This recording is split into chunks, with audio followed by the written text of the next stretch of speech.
Ei, ei, ei, ei.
Delanhol.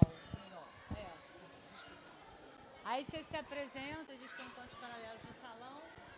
Você não quer falar? Não, fala você. Você quer que eu te chame? Não, acho que você... Tá bom. Tá. Bom dia.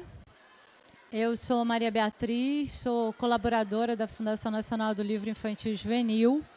Hoje a gente está começando as atividades dos encontros paralelos, no 20º ano do Salão do Livro. Quer dizer, para a gente é muito importante estar aqui, né? O salão continuar, são 50 anos da Fundação Nacional do Livro Infantil e Juvenil. Esse espaço aqui dos encontros paralelos, ele é mais novo, ele deve ter uns 5 anos, mas é resultado do que a gente ia vivenciando, e as pessoas queriam um outro espaço, além do salão, além do seminário, para bater um papo, né? Para trocar uma ideia sobre a produção, sobre o processo de criação. Então, a gente está abrindo os encontros paralelos desse 20º Salão, 2018, com a presença do Prêmio Criança, né? A gente tem aqui o Marcelo Dallagnol, e Patrícia Cursino, que é votante da Finilige, que está aqui representando a Fundação. Então, Patrícia, Marcelo.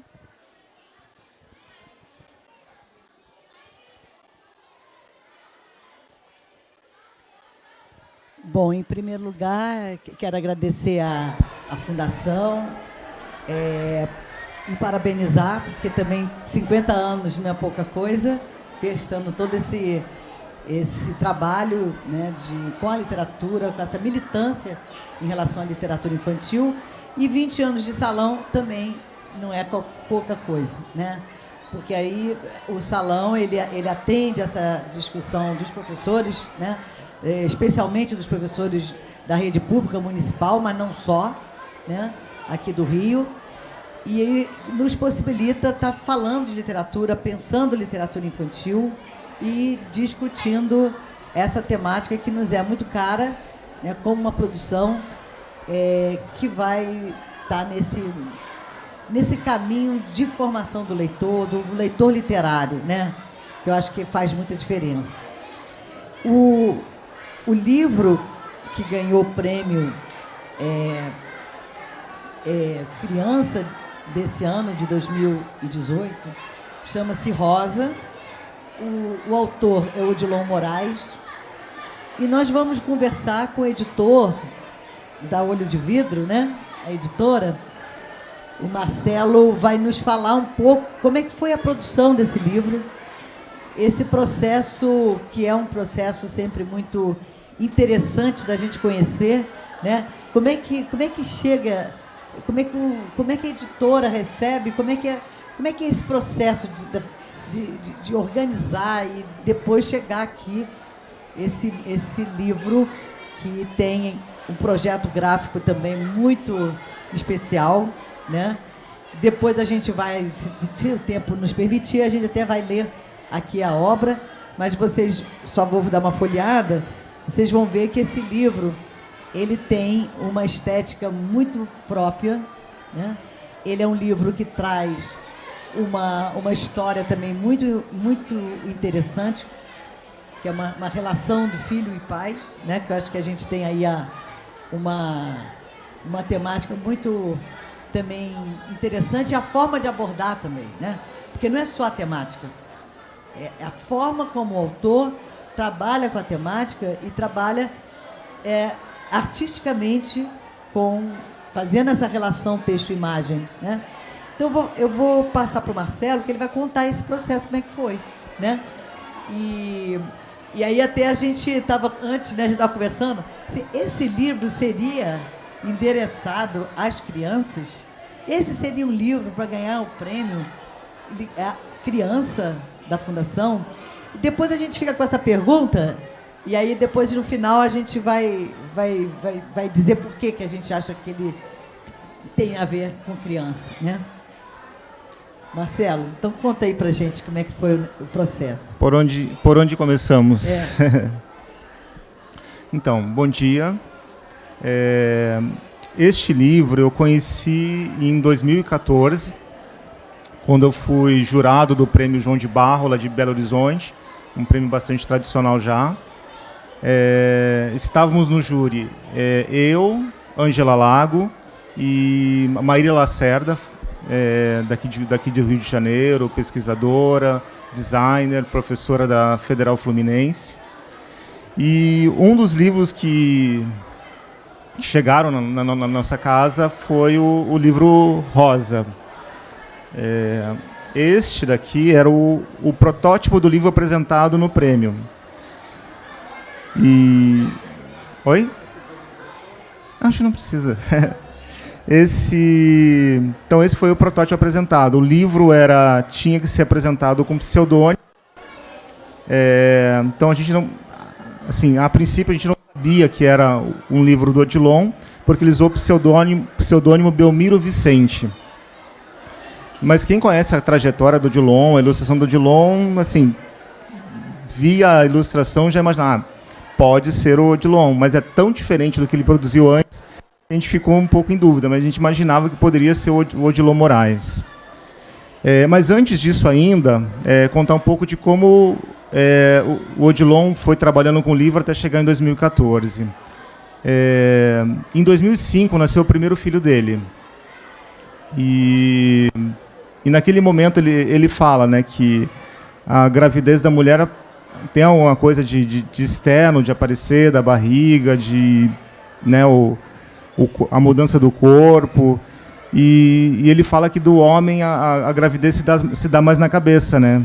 O que é ser pai, o que é ser filho. E todas aquelas questões foram provocando ele durante a gravidez e aquele momento antes do nascimento do filho.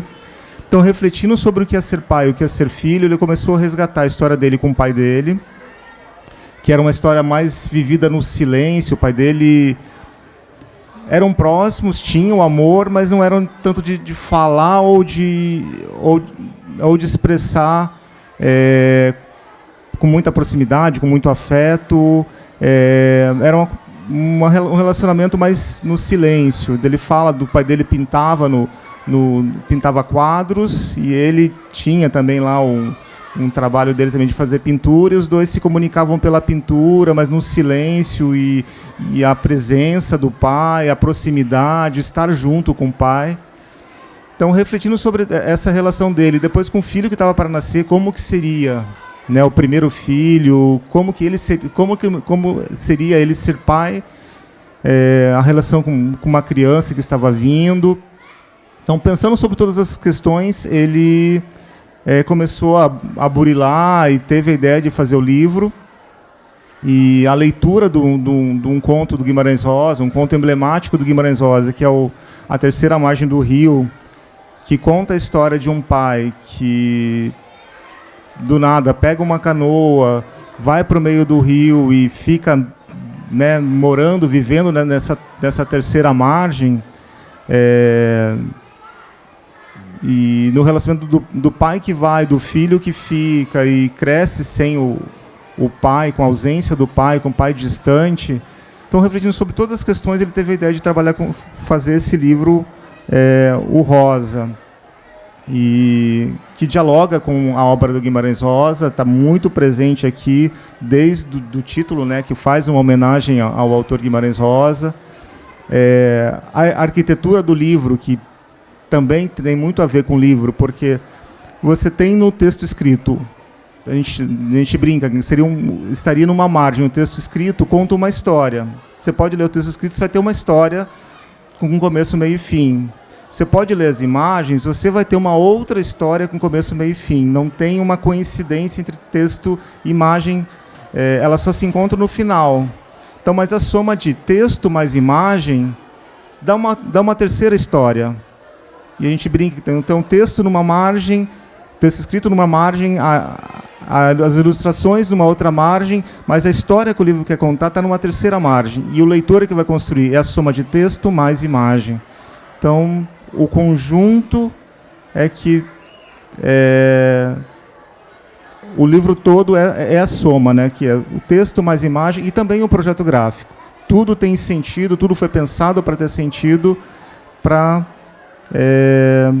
para a gente ter esse resultado. Eu queria até ler aqui a dedicatória, já que o Marcelo falou. É muito bonito que ele fala assim: a meu pai que me deu o silêncio, a meu filho que o povoou. Então é uma dedicatória que já nos emociona, né? Por essa sensibilidade, né? Bom, então essa questão vocês vão... Eu acho que a gente podia talvez mostrar um pouco aqui, né? Ele cita o Guimarães também, né? Ele termina com essa dedicatória, até um pouco faz uma transgressão. Geralmente a dedicatória é no início, né? Ele traz uma epígrafe do Guimarães Rosa, né? Pai, o senhor me leva junto nessa sua canoa? E isso que o Marcelo falou vai se dando nessa forma de trazer, né, a imagem na relação com o verbal, mas sempre eu achei muito bacana isso que você falou, que a gente faz a leitura nossa na terceira, né? Porque aqui é uma pessoa chega na estação, né? É horrível a gente fazer tradução de imagem, não é essa a ideia, né? E aqui que começa o texto. Aí o texto chega: logo que o filho nasceu, parece que o homem doidou.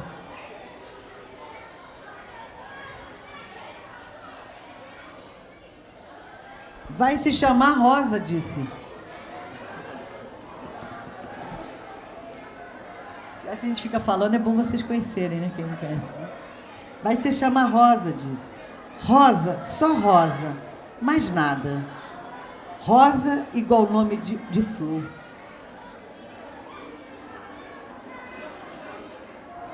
Um dia, na madrugada, pegou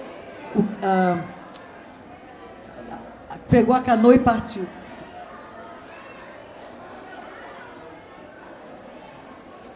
Rio abaixo, rio afora.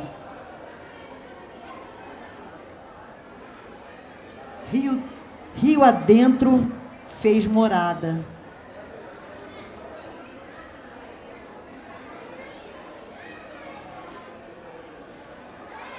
Nem de um lado, nem do outro.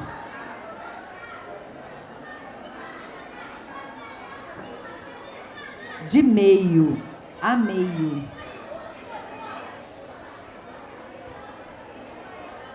Do rio.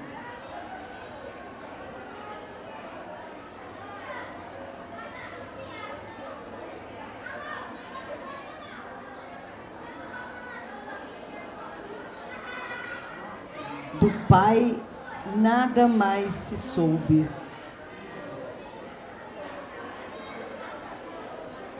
E o filho a quem deram o nome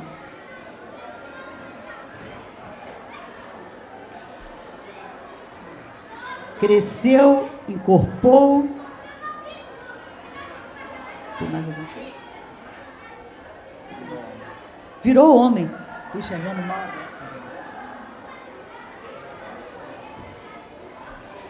Certo é que nem um dia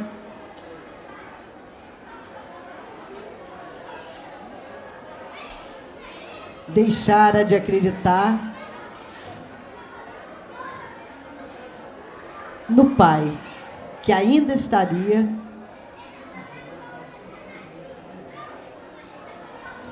chamando.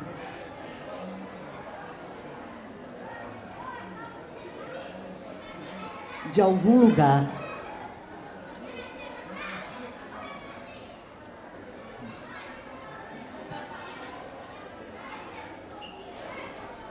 Queria que você falasse, Marcelo, também, que você estava falando que esse livro ganhou, teve essa boneca, ganhou o João de Barro, né, esse prêmio, mas que, no caso, o Odilon, ele é tanto o escritor quanto o ilustrador, né?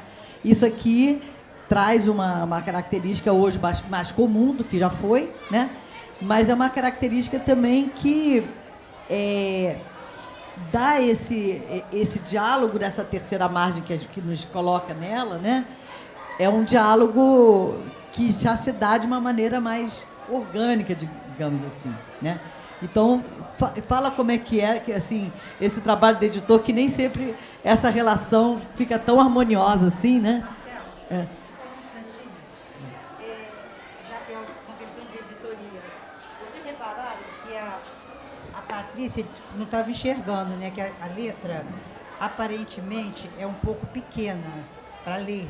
Não, eu que estou... Aí eu estava comentando que ali estava um pouco mal. Se pusesse um tipo de letra maior aqui, ia interferir na ilustração.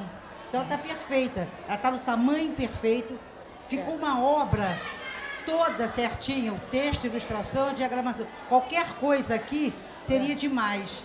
Então, se alguém achar a letra pequena para leitura, não pode, ela não pode ser maior que isso para não ocupar mais espaço do que ela está ocupando aqui. Porque o espaço é da narrativa visual, né? O texto entra assim em complemento, né? Eu acho que o texto vem trazer uma complementação a essa história lindíssima que ele conta. E exatamente a terceira história que é formada depois, né? Que o leitor vai fazer essa outra história. Obrigada, Mari. Fica aqui. Não, é porque a gente se empolga também, né? Porque realmente a gente estava assim, para onde esse livro que a gente está falando, né? Será que ele seria um livro para criança, né? E aí a gente acha que sim, que essa é uma criança potente, né? Que a gente está acreditando que ela é capaz de ler, que ela é capaz de ver essas imagens, fazer essa leitura de imagem e também ler, não só como nós, mas as crianças também lendo na terceira margem, né? Mas conta então como é que é essa relação. Então, o trabalho com o Odilon assim, é muito tranquilo. O Odilon é um grande pesquisador do livro ilustrado. Talvez eu arrisque a dizer que seja o maior pesquisador do livro ilustrado no Brasil. Ele não pôde estar hoje no salão, infelizmente não vem receber o prêmio hoje, porque hoje é o dia de qualificação do doutorado dele na Unicamp. Ele já precisou remarcar a qualificação dele, ele falou: Marcelo, sabe como é a universidade pública? Se eu faltar agora, tiver que remarcar de novo, com a burocracia que as dificuldades, ter que explicar, e ele tinha medo de perder também a qualificação. Então, infelizmente, ele não vem hoje, mas porque ele está lá com o trabalho dele, vai falar sobre o livro ilustrado, a tese de doutorado dele tem tudo a ver com isso. É a ampliação da pesquisa dele. E o Odilon não é só um escritor, um ilustrador, é meio designer também. Ele tem formação em arquitetura, porque o boneco ou boneca que ele apresentou no prêmio, você já vê que já pensou em capa, já pensou na guarda, na distribuição do texto, das imagens, o título. E a gente mudou pouca coisa daqui para o que o livro ficou no final. Depois eu posso até falar das várias versões que o livro teve. Essa é uma. Para chegar até aqui, o Odilon deve ter feito, sei lá, umas 10, 15 versões do livro, no mínimo, para chegar até essa versão do prêmio. Depois, não sei se vocês notaram que o formato era um pouco maior do livro apresentado lá e ficou menor. Depois eu também explico o porquê, onde ocorreu essa decisão. No meio do caminho, o livro foi apresentado para Kozak Naif, que vinha publicando os livros do Odilon. O livro estava pronto para ser impresso, foi para a gráfica. No dia que o livro ia ser impresso, a editora anunciou o fechamento. Então, não chegou a ser impresso. O Odilon ficou perdido, assim como outros autores ficaram perdidos, sem saber como que ficaria a história deles, os livros, para onde iriam, enfim, se voltariam os direitos para eles. O Odilon também ficou perdido, e mais perdido ainda porque o livro não sabia se o dia tinha sido impresso ou não. Esse seria o formato, o tamanho é o mesmo do livro nosso, só que seria com capa de um papel craft. Essa área branca da capa, no livro da Kozak Naif, seria uma tinta branca sobre o craft. O miolo, o papel seria o mesmo, o formato é o mesmo, só que da versão do Prêmio João de Barro para a versão da Kozak Naif, na interlocução do Odilon com os editores da editora, o livro ganhou 2 páginas duplas. O texto mudou um pouquinho e já seria diferente do prêmio. Se vocês compararem da versão da Kozak Naif com a versão nossa, também teve um pouco de mudança. Das 2 duplas que o Odilon acrescentou na versão da Kozak Naif, a gente, conversando com ele, assim, a gente estava conversando com a Patrícia um pouco antes, qual o papel do editor. Eu penso que o papel do editor é mais ser um provocador. Você tenta entrar na lógica do autor, tentar pensar com a cabeça dele e provocar, lançar luz sobre alguns pontos que talvez ele não tenha percebido, não tenha parado para refletir. Ou se você acha que pode ficar melhor de uma outra maneira, você provoca, lança a ideia para ele, a decisão é dele. Ele é o autor, a carreira dele, e ele acaba decidindo. Mas o papel do editor é esse, eu acho que é de provocar, lançar as perguntas para que o autor reflita melhor sobre a obra dele. Então, conversando com o Odilon, a gente fez algumas provocações, eu e o Daniel Cabral, que é o designer que acompanhou a produção do livro, e o Odilon resolveu, então, tirar uma dessas duplas. A gente acabou também invertendo 2 duplas então, que estavam em sequência, por exemplo, pensando que era a dupla 5 e 7, que daí viraram 6 e 5, mas a narrativa pedia isso. A gente provocou, o Odilon concordou, achou que funcionava. E às vésperas do livro ir para gráfico, o Odilon ainda quis mudar a posição do texto. Então, uma frase que estava acompanhando uma dupla, resolveu colocar para frente. Enfim, enquanto o livro não vai para a gráfica, não bota o ponto final. E mesmo assim, tem autor que depois, a cada edição, tem autor que vai lapidando o texto. Posso falar de um autor que é de Curitiba, sou de Curitiba, que é o Dalton Trevisan. A cada edição ele vai cortando o texto. Ele vai mudando, tirando um gerúndio, ele vai lapidando o texto. Você pega um conto clássico dele lá, A Vela para Dario, que é de 67, se não me engano, e você compara hoje com um conto hoje, de uma edição recentíssima, você vai ver como o texto foi enxugado. Então, mesmo depois de impresso, tem autor que ainda começa a mexer no texto. O Odilon é assim, enquanto não vai para a gráfica, não coloca o ponto final. Então, ele ainda quis mexer e eu acho que ficou um resultado muito bacana. Então, a ideia é essa, ir lapidando com o passar do tempo. Mas você está falando isso, Marcelo, de uma editora que tenha esse viés mais dialógico, né? Será que esse processo é um processo comum entre os editores? Porque aqui mesmo no salão nós já tivemos assim, discussões dessa intervenção, muitas vezes, do editor na obra do autor, e especialmente em determinados momentos, e atualmente isso está muito presente, que tais assuntos não devem ser ditos. Não, então tira isso aqui, tira o cachimbo do Saci Pererê, não é? Falando sério, gente, o Saci Pererê da obra agora do Monteiro Lobato não tem cachimbo, não. Né? Por quê? Porque não pode fumar cachimbo, Saci Pererê, né? Então, nós temos uma questão, eu estou falando do cachimbo do Saci, porque é uma coisa muito, muito estranha, né? Mas, assim, porque isso, de alguma forma, a gente não é, assim, Marcelo está falando de uma editora que trabalha, esse livro, ele é uma obra de arte, né? É a literatura de primeira linha, aí, não é à toa que é premiado, quer dizer, texto verbal e visual nesse diálogo incrível e num diálogo artístico, né? Porque tanto texto verbal quanto visual são extremamente lapidados, né? Essas frases curtas, com esse ritmo, esse livro que vai nesse diálogo, então aqui fica melhor para dar pausa, né? Isso tudo é pensado nessa pausa, mas é o ritmo do texto, é o respiro da leitura, tudo isso está, né, sendo pensado de uma forma estética, né? o que nem sempre é o que os editores fazem, né? Então, um pouco comente isso, porque não é todo mundo que deixa o autor trocar tanto, né? Felizmente a gente tem um mercado bastante rico, temos editoras fantásticas. Não é à toa que a literatura infanto-juvenil brasileira é uma das melhores do mundo, é considerada uma das melhores do mundo. Não é à toa que o Brasil já ganhou 3 vezes o prêmio Hans Christian Andersen, porque a nossa produção é riquíssima mesmo.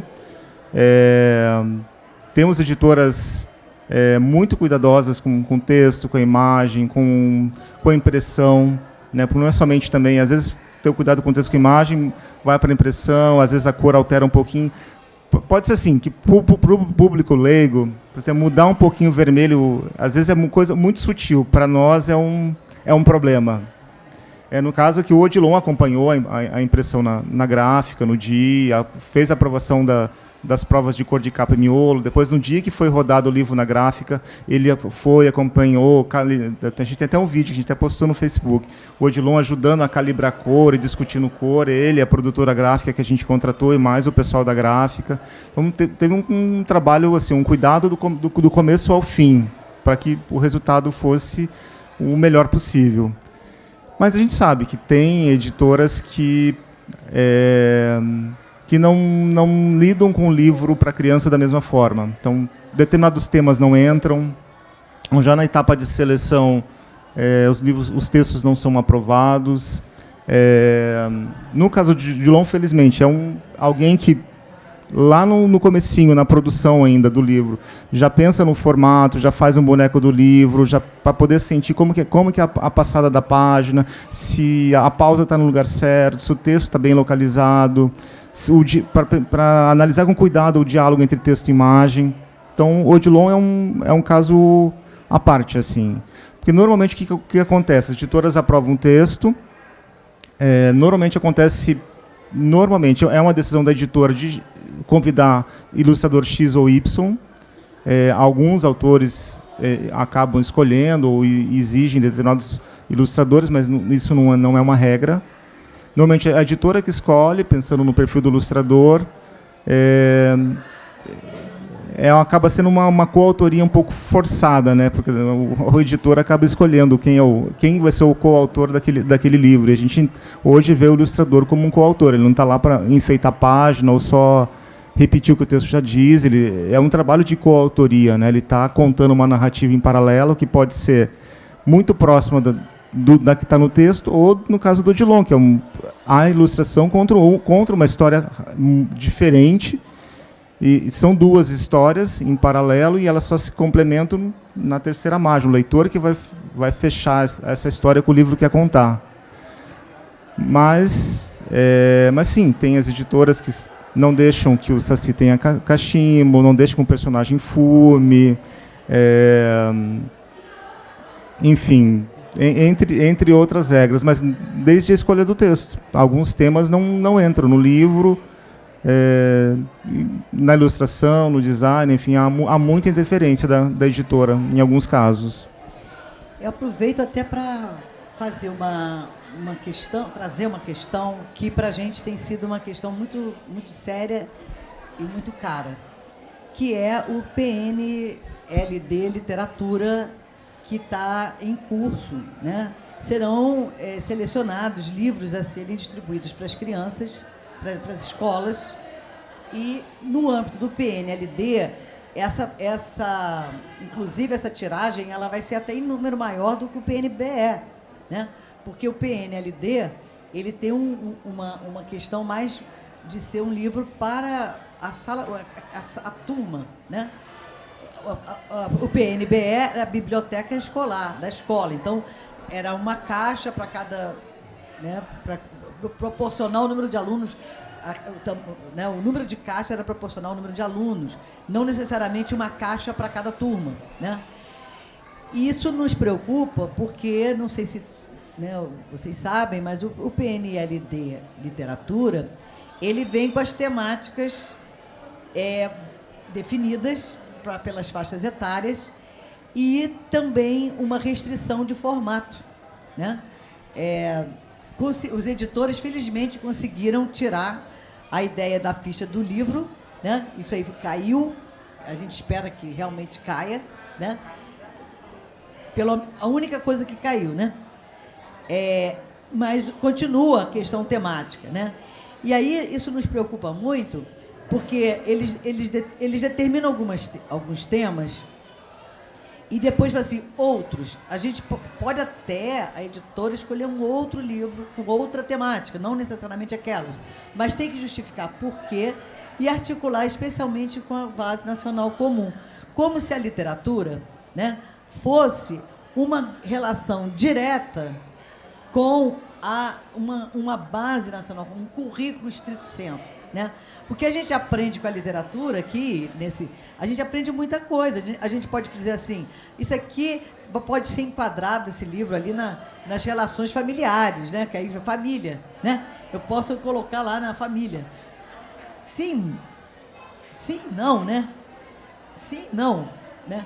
Então, assim, você agora também ter, né, além de todas essas questões que a gente sabe que a gente está vivendo, né, você ter uma produção que, de alguma forma, precisa ser direcionada a temáticas, eu fico muitíssimo preocupada e preocupada, inclusive, com essa visão que o Ministério da Educação teve, né, ao lançar esse edital, porque a gente sabe que os editais, eles também são indutores, né, indutores das produções, né? Eles induzem. Então, a gente tem um retrocesso, né, em que a literatura passa a estar quase que a serviço do pedagógico. E a arte não é servil. A arte não pode ser servil. Ela tem justamente que estar no desvio, na transgressão, no inusitado, no surpreendente. O que esse livro aqui nos diz? Ele surpreende. Né? Ele é um livro que a gente às vezes, mas será que eu compraria esse livro para uma criança? Né? Mas é justamente isso que é importante, que essa inovação que vai dizer a criança pode, a gente pode fazer uma coisa ousada para as crianças. Né? Aí só para você comentar um pouco como é que as editoras estão pensando. Algumas já tinham, né? Aqueles livrinhos, que aí a gente pode chamar de livrinho, né? Aqueles livrinhos bonitinhos, com as temáticas, assim, então esses estão confortáveis, talvez, né? Mas eu acho que deve ter um grupo desconfortável nesse sapato apertado aí, né? Não, com certeza. A gente ficou muito contente quando a gente soube que teria um novo edital de programa de governo. A gente esperava que fosse um modelo parecido com o PNBE, que tinha muitas qualidades. Eu acho que o acervo era inquestionável, a qualidade do acervo era inquestionável. Diversidade de autores, de editoras, de nacionalidades, de gêneros textuais, enfim, o acervo era riquíssimo. O problema, né, conversando com as pessoas, o problema estava na formação do professor, que o PNBE faltou investir nisso, na formação do professor, melhorar a formação do professor, para saber o que fazer com esses livros. Porque em muitas escolas o professor não sabe o que fazer com aqueles livros, com medo dos alunos estragarem, não tiravam os livros das caixas, não tiravam os livros das bibliotecas, não emprestavam para as crianças, não levavam para a sala de aula. Então, faltava resolver uma parte do problema. O que foi feito com o PNLD foi deixaram de lado completamente o PNBE, e juntaram literatura com livro didático abaixo do PNLD. Pode ter alguma vantagem, porque o PNLD, o que me falaram, o PNLD está sustentado por lei e ninguém tira. Então, literatura estando também debaixo desse guarda-chuva, talvez tivesse a vantagem de não ter suspensão, por exemplo, da compra de literatura. Por esse lado, teria alguma vantagem. Mas o edital que foi feito para a seleção do PNLD apresenta vários problemas. Por exemplo, não sei se vocês estão inteirados disso. A gente só poderia inscrever os livros com 3 formatos, que é o formato 20,5 por 27,5, que é o formato de livro didático. Então, por exemplo, o rosa, a gente está adaptando o livro para ser esse formato, vai ser horizontal. Vai cortar um pouquinho as imagens, mas felizmente a gente não vai sacrificar a narrativa. Porque a gente está vivendo um momento de crise, as editoras, principalmente as pequenas, estão com muita dificuldade de se sustentar, de sobreviver. Muitas escolas pararam de adotar literatura, porque, pensando talvez que literatura seja algo não tão importante, não tão fundamental assim na formação da criança. Infelizmente, algumas grandes redes de livrarias estão dando calote nas editoras, estão atrasando pagamentos ou não estão pagando as editoras. A gente estava sem compra de governo há vários anos, uns 4 anos pelo menos, isso do governo federal. Tem vários estados que interromperam compra de literatura há muito tempo. Por exemplo, São Paulo interrompeu há muito tempo, Paraná não compra, sei lá desde quando. Compra para a biblioteca pública, por exemplo, mas assim, o acervo das bibliotecas escolares, que eu saiba, não sei quando foi feita a última compra. Municípios, também tem municípios que não compram ou compram raramente. São raros municípios, acho que é Belo Horizonte e Contagem, ali em Minas Gerais. São prefeituras que não interromperam a compra de livros e vêm mantendo isso todo ano, felizmente. Então a situação está muito difícil. Ou as editoras se adaptam a essa regra do governo, ou as editoras ficam sem vender e ficam, sei lá, com dificuldade de sobreviver ou fecham as portas. Várias pequenas editoras fecharam as portas agora, quando o governo suspendeu a compra, suspendeu o PNBE. Suspendeu e agora simplesmente eliminou o PNBE. Tem a Manatica, do Rio de Janeiro, uma editora maravilhosa, que fechou as portas. A Projeto de Porto Alegre, infelizmente, teve que interromper a produção. E outras editoras que não aguentaram sobreviver nesse contexto. Então, a gente está fazendo a adaptação sempre que possível, sem tentar... Como?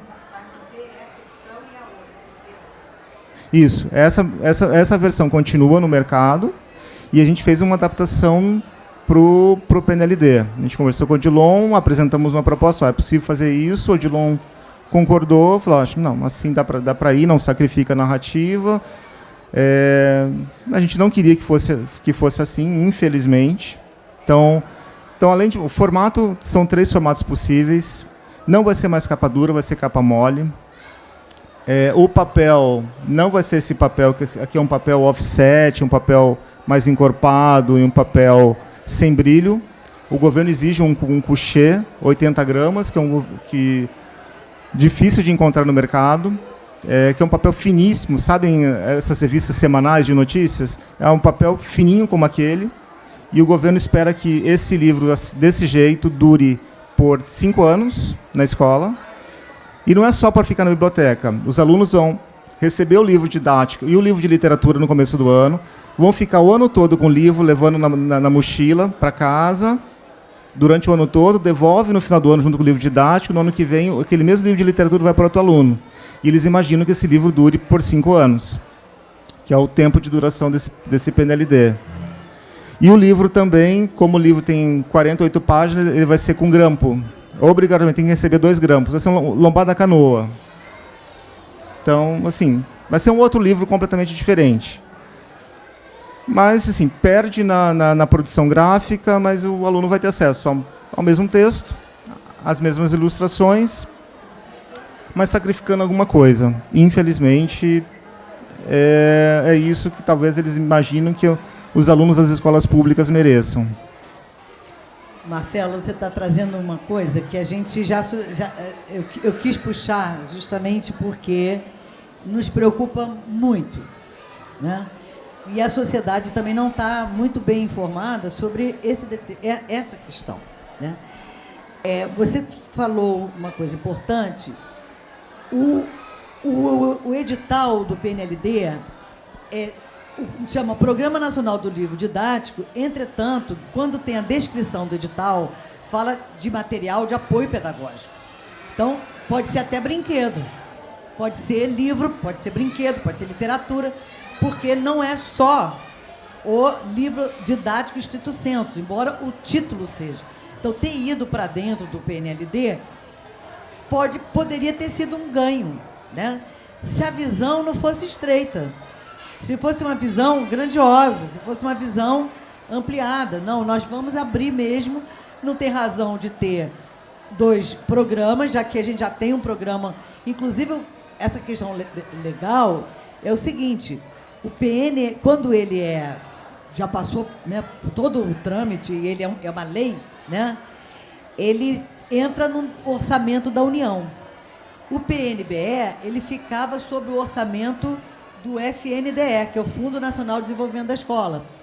Então, por isso que ele ter entrado para o Plano Nacional do Livro Didático é mais interessante, porque aí não depende do orçamento do FNDE, e sim o orçamento, já o destino para essa rubrica lá do orçamento da União. Então, isso é bom, em tese.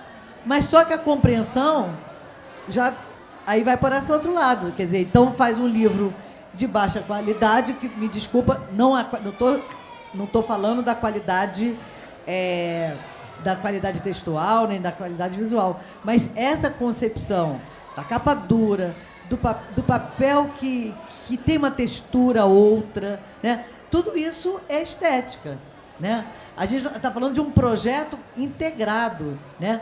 O livro vai ganhar uma outra estética. A gente está falando do rosa, como a gente está falando de outros tantos. Esse foi um dos exemplos, né? Imagina esse livro grampeado, olha a diferença que é, né? Inclusive, é uma falta de visão de que esse livro tem muito mais durabilidade, né? Então, é o barato que vai sair caro, porque ele não vai ele vai ser rapidamente danificado, ou então as crianças não vão manipular. E o que a gente está dizendo, a criança precisa ter o livro na mão. E isso que você trouxe é grave, né? Então, se você vai fazer um livro mais frágil, esse livro vai rapidamente se desgastar. E ainda bem que até que ele vai desgastar no sentido que vai ser usado, vai ser lido, vai ser manipulado. Mas a gente também sabe que as escolas precisam renovar os acervos, né? E outra coisa, por que isso já tinha sido um ganho lá do PNBE?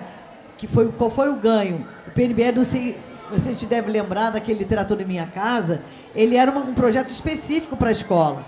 O que foi depois dos outros PNBEs? É o livro comercial. A criança tem que olhar o livro na sala dele, e ele olhar o livro na livraria, e ele diz, olha lá o livro tal.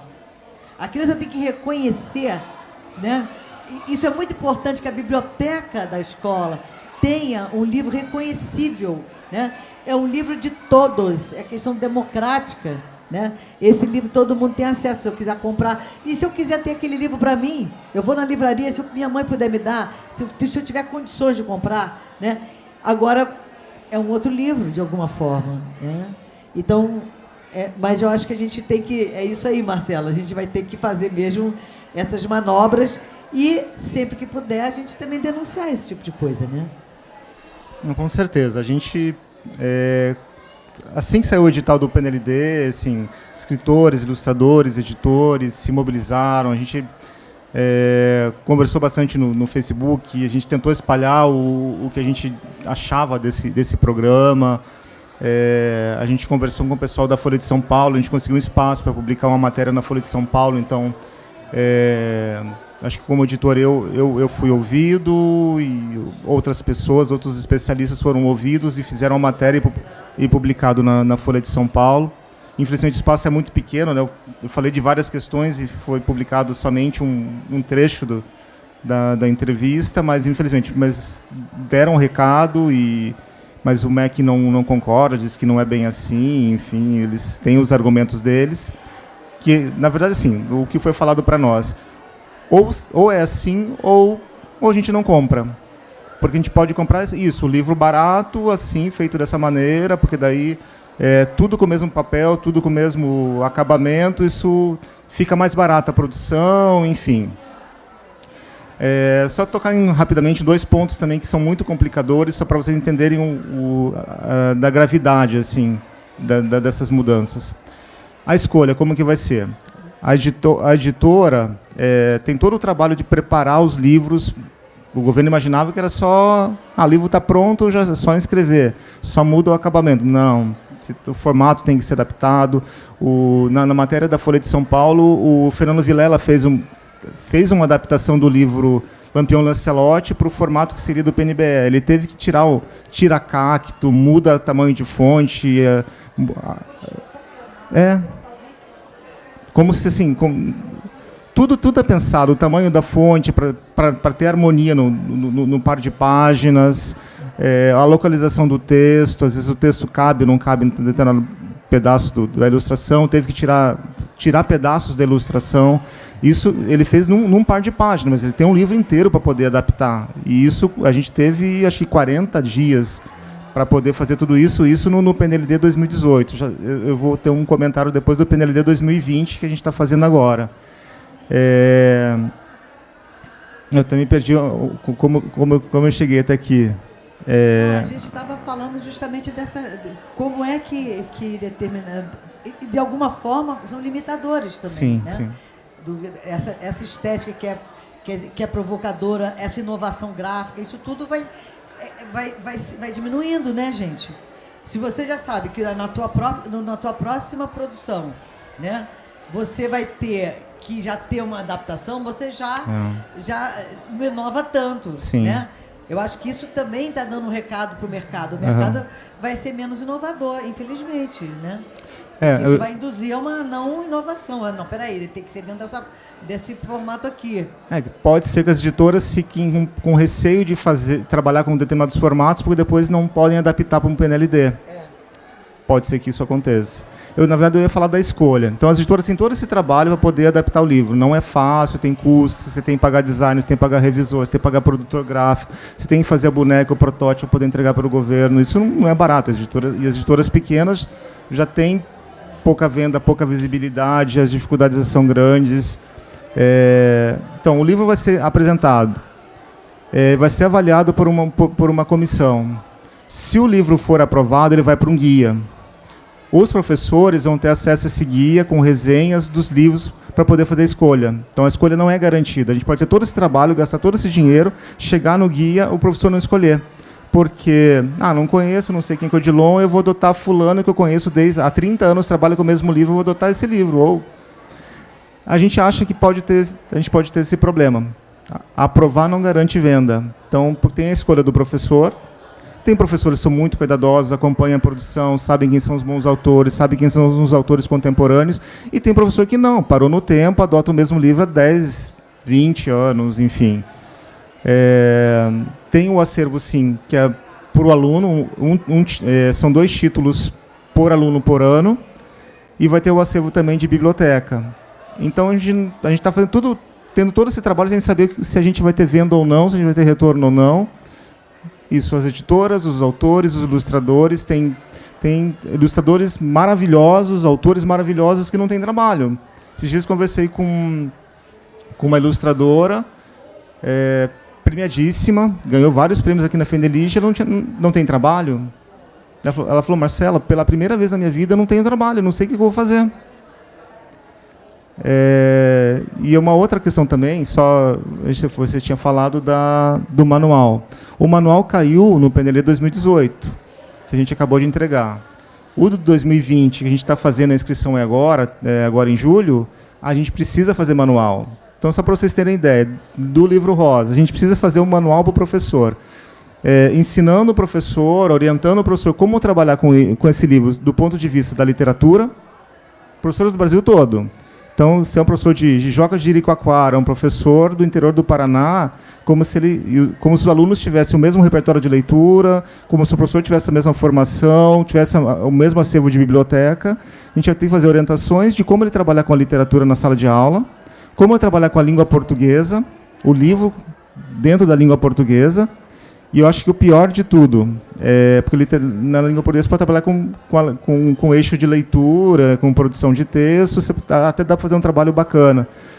Mas exigem que você faça parte do manual com orientações de um trabalho interdisciplinar.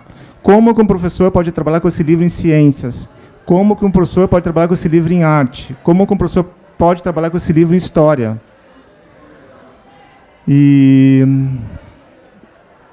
E falando sobre também a questão dos temas, eu lembro de uma fala do Ricardo Azevedo, que ele fala, né?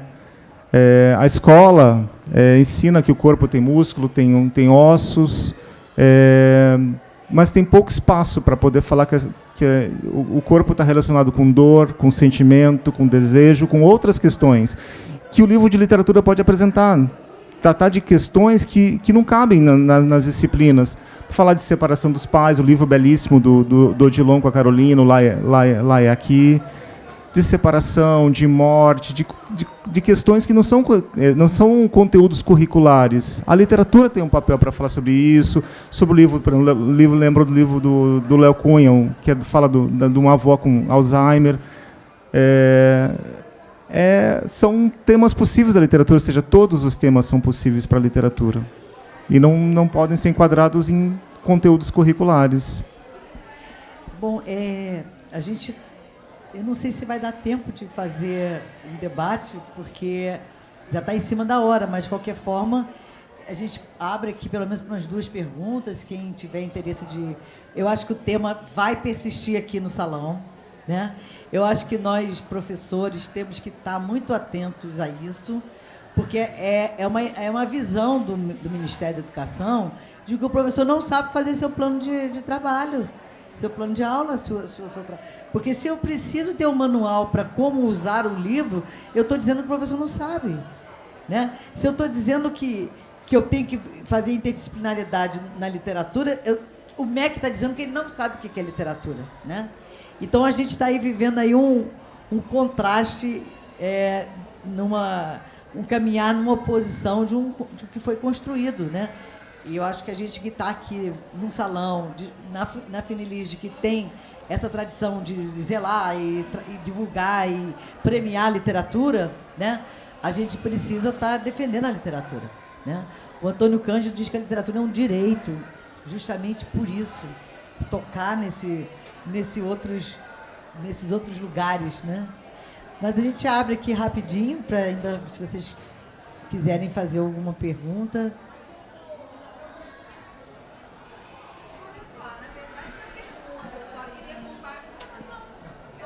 Senão não sai na... Só compartilhar com vocês dessa tristeza, né, que a gente tem vivido em relação à literatura, porque assim, é o sentido reducionista do que é literatura, reducionista do que é um professor em sala de aula, da potência que pode ser uma literatura fora dos conteúdos, especialmente quando ela é fora do conteúdo, ela é muito melhor, ela é muito mais brilhante, ela é muito mais significativa. Então, assim, só queria dizer que eu compartilho dessa... lamento muito esse tipo de decisão. Eu li a reportagem, inclusive, do Vilela no jornal. Eu estou aqui hoje também representando, eu colaboro muito com a Fundação, mas eu estou representando uma escola, que é o Miraflores, lá em Niterói, que acredita muito na literatura, e a gente consegue fazer um trabalho que... consegue mobilizar não só, mas principalmente as crianças, mas não só as famílias, né, e valorizar os escritores que lá vão. E a gente espera que, com isso, possa também colaborar para alguma transformação nesse sentido, né? Parabéns, adorei o debate. Obrigada. Então, obrigada a todos. Obrigada, Marcelo. Foi muito bom. E agora a gente vai ter o encontro paralelo, né? Continua, né? A programação aqui do salão. Obrigada.